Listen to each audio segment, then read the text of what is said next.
see something that said, take a look at what happened. Oh.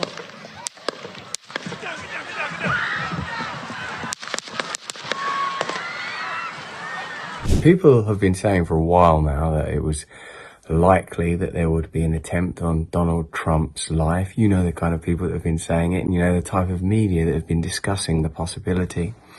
Perhaps in the immediate aftermath, what we can say is that there's a media environment of hysteria and hatred generated, curiously, by the rational neoliberal mainstream media, inflating the threat of Trump, demonizing the character of Trump, constantly associating Trump with hatred, escalating his possible and now yet more likely election with a kind of fascistic, retro 20th century, militaristic, Hitler-esque, apocalyptic nightmare. It would seem that either this wall-to-wall, endless sphere of media condemnation has provoked or inspired a lone gunman to make this attack, or something more sinister has happened.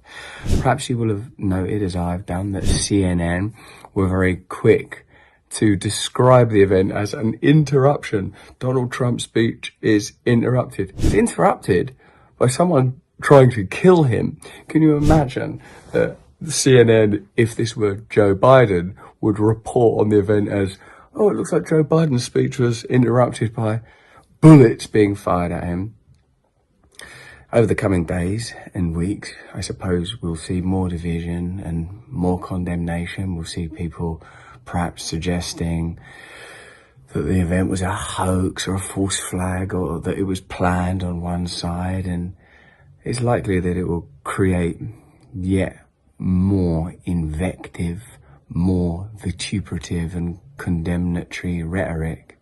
And I wonder if there will be a point on the eve of the Republican National Convention, which I'm actually going to, where conciliation, an approach of conciliation and ease and good faith and good spirit and a movement towards healing might happen.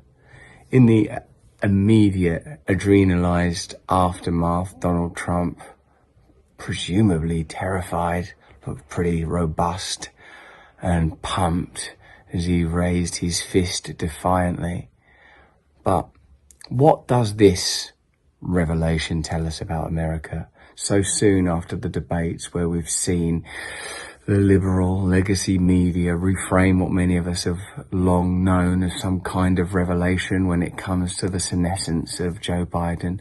How will this new media artifact be purposed? The truth of it is that for the first time since since Reagan was shot at in office, or Kennedy was murdered in office, or Lincoln was murdered in office, there is been an attempt on the life of in this case, former president.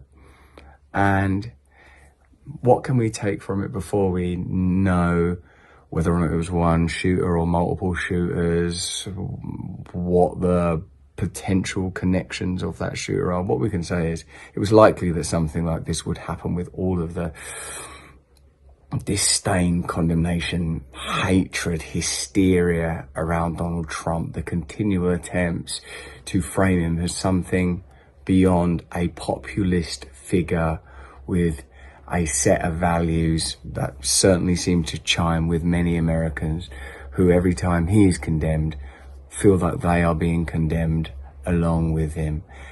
And one thing I think we can say with some certainty is that Donald Trump is likely to be voted president in November this year, unless something more sinister happens to him or to America as a whole. And in this extraordinary, hazy, fluxy world of continual uncertainty, who among us would feel entirely confident that both of those scenarios are not only impossible, but to some degree even likely?